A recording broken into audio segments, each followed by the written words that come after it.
Welcome to the first episode of the podcast, AI Searched, where we talk about all aspects of artificial intelligence and machine learning across multiple industries. I'm so excited to be here today with my co-host, Marin Smiljanić, a colleague of mine, who is the co-founder and CEO of Omnisearch. Welcome, Marin. Thanks for joining me today.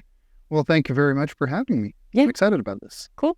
Well, let's start from your past, I guess. So when did you start getting into machine learning and your experience at Amazon, and how did you come about to found a company, working in AI and machine learning? Yeah, so I think that, if you really think about it chronologically, I didn't start off as any kind of an AI person. Like, strictly speaking, I was a distributed systems person. So I, through both what I did in my first job, which was at a startup called Single Store, and afterwards at Amazon, my first couple of jobs were definitely all distributed systems things, meaning, make a system scale to hundreds of thousands of machines.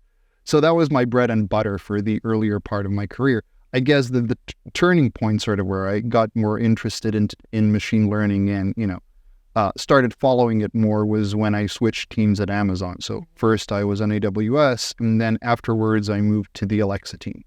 And the Alexa team, like, you can imagine this being, a very important exponent of AI, as you call it. Generally, the methods there were quite primitive at that point. So they didn't integrate all the cool new LLM things and all the new advances that you had in the past couple of years. Yeah. Well, yeah, I can imagine that, big company is a little bit slower, functioning systems. What was the major turning point at Amazon that made you kind of turn on that light bulb to start Omnisearch and kind of take the risk of, being a founder and, working with your co-founder Mate and just starting your own thing, even though you didn't know exactly where it was going at the beginning, and, you have to pay your bills, you have to survive somehow. What was the choice? Where was it? Do not fear death. So I would say, it actually has a fairly prosaic motivation, I think, because there was actually a problem that I saw at Amazon that really annoyed me. So think of both my teams, S3 and the Alexa team. Both are fairly technically complex. You can't, just get somewhere out of the blue and, start working on those products. There's actually a lot of information you need to absorb about the systems, about the entire philosophy behind them and so forth. And so Amazon had this massive repository of internal video training materials, lectures. And these would be the legends who built AWS would be giving these hour-long lectures, going into algorithms, really laying it on thick. And you couldn't really make any use of those kinds of materials. Yeah. You could find a video by title, by description, by something like that. But to actually find that little nugget of information that you're looking for in those vast databases, that was a no-go. That was just not supported. And that's actually the spark. Yeah, incredible. Well, now you're very much experienced in machine learning and artificial intelligence, and you're extremely active in the community, both in, Silicon Valley and Seattle, as well as in Europe, in Croatia. Where did machine learning come from? Let's, this podcast is about AI and machine learning. So just as the first episode, let's kick it off, little history lesson, let the audience know, how did this all start, and why is it such a buzzword today when actually it's been happening for so long? And that is a very good question. And so I would say you always had two different philosophies for achieving artificial intelligences, as it were. So the first one that I think even predates the other one, is the sort of approach where a system learns from data. And these would be the very early neural networks, like perceptrons and stuff like this. So this was, I think, all the way in the 50s. Yeah.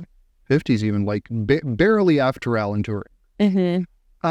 The other philosophy, I think, appeared in probably the 60s, maybe late 50s, but probably 60s, which is the symbolic part of AI.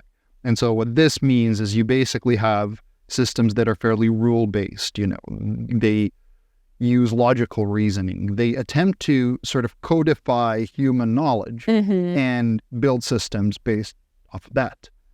And actually, for, historical reasons, due to a very clever guy writing a very, hatchet job book about perceptrons, the ideas from the first branch, which is, learning from data, became defunct for a fairly long period of time. And the symbolic AI was dominant.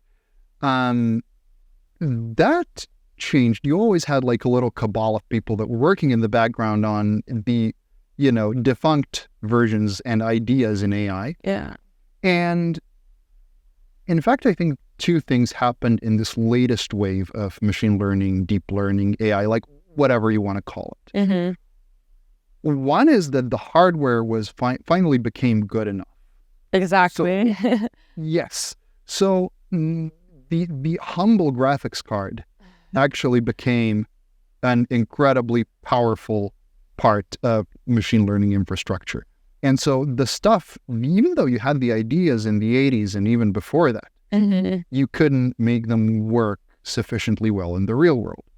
With this stuff, you could really train some good models, very powerful models. Well, it makes you think, today, I would just say in general, consumerism is something that we're so used to and, since the millennium, pretty much. I mean, I sure own much more things than my parents did and my grandparents, of course. So, the 50s, my grandparents were around my age. And now you think about it, we put so many resources and we test so many things on these models, right? Machine learning, AI models, ChatGPT.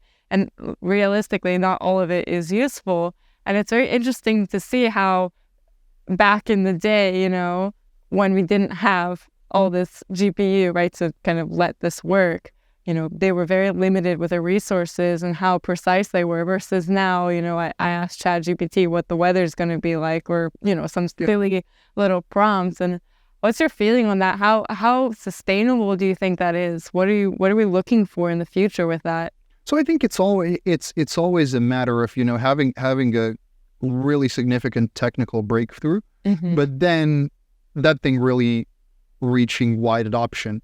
Yeah. I don't mean at the superficial level, which is like ChatGPT has this many daily active users, because it has a lot of really, really good uses. But then if you go into, more specific use cases that actually are, the rest of the iceberg, from specific industries to medicine, whatever it is, you simply need to make use of a whole lot of data and to make use of it precisely. Yeah. So you can't just leave everything up to the model to just conjure things up. So you need to have some sort of a database in the background. Yeah, exactly. So I think that's going to be just, in the next couple of years, in the next decade, really, it's just going to be making sure that these things that make for cool demos can actually be deployed at large. The models are efficient and, not using as many resources because we just won't be able to handle that. And hallucinations. Yeah. So we need to make sure that these great new advances are applied in the right way too.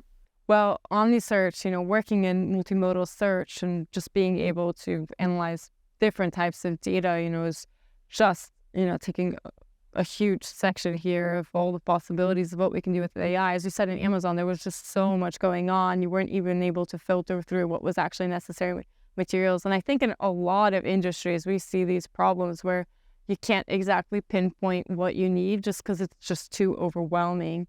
What are your next steps with your startup, and what are you looking forward to changing in this, world, in this technology? I think, any founder in this space will always tell you, I think the first thing is make heavy investments into the algorithms, make heavy investments into the models, and make those more powerful, more efficient, more flexible, more, able to interact semantically with the end user and with the customers.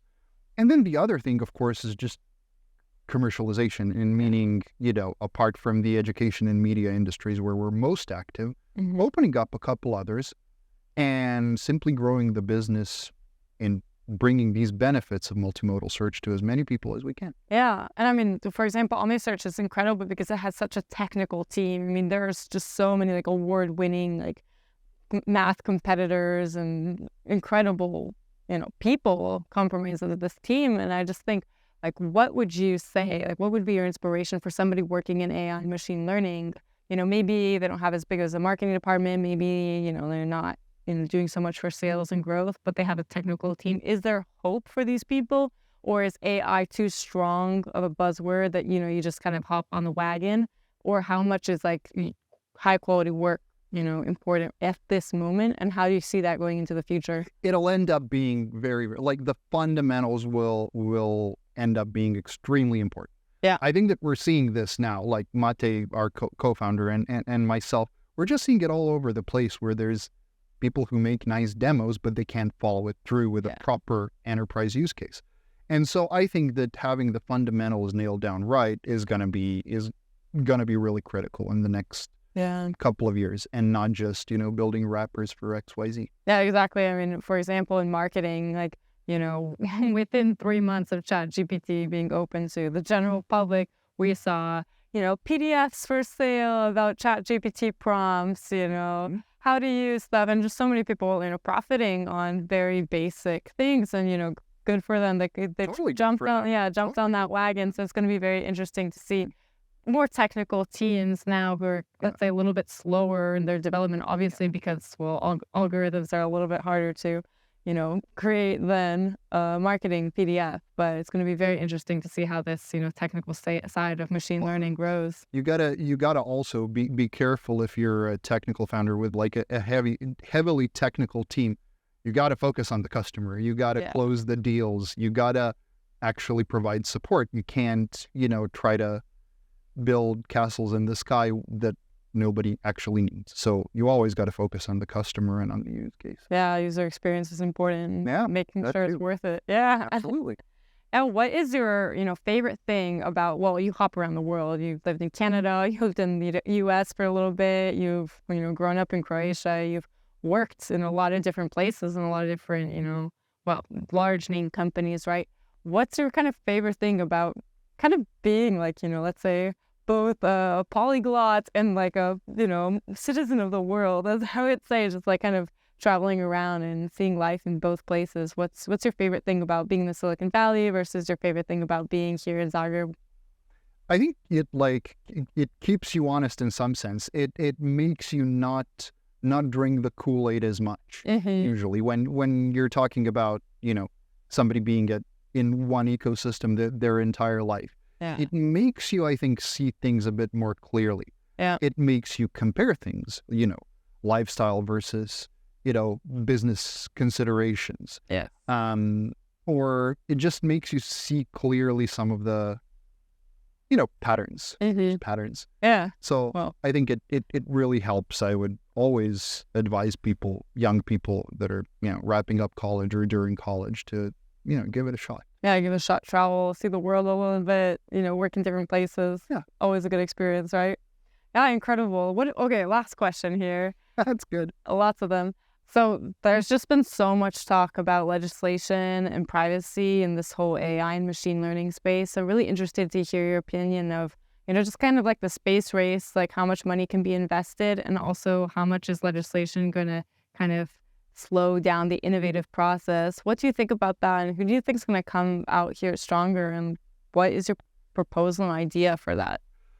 Proposals and ideally, it's always harder to be constructive. No, but I as a general rule, I find that you end up stifling innovation if you try to impose too much of a regulatory burden. Yeah. I think that the regulation can in many different instances come from a good place, a place of good intentions, but still make it more onerous for, developers who are actually trying to push the boundaries. I think that it's very welcome, for instance, in the EU AI Act, trying to regulate, say, facial recognition in public spaces. That's a wonderful thing, and one thing that my distinguished former employers at Amazon don't care about that much, I think. Yeah. But still, it seems to me like that they are placing limits on, model sizes and the data that you train it on. And I think it'll simply be difficult for smaller players to comply. While at the same time, you've got, OpenAI and the guys that through the past couple of years have had this explosive growth, who are in fact now lobbying for this kind of legislation, which of course suits them quite well. So my recommendation is always, in such new industries, don't stifle the innovation. So I would always recommend, going low on the regulatory burden. Mm-hmm.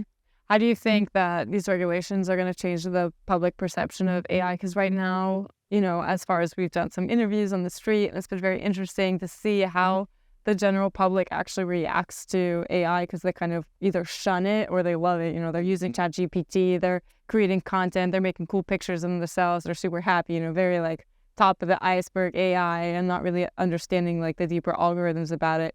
Or they're just so scared that like robots are going to take over the world and eat up their jobs and everything. Like, do you think that through these regulations and through time, people are going to be able to accept that, we kind of live together with machine learning? I think eventually, yes, because it seems to me you always have the concept of a hype cycle, and it usually ends up, it starts off very high. Yeah. And at the peak of the hype cycle, you have these hysterical media narratives of, XYZ is going to take your job or whatever. Yeah. But then through time, you see, and in AI, this has been particularly brutal, where the expectations were not met by reality at the points where it was expected to.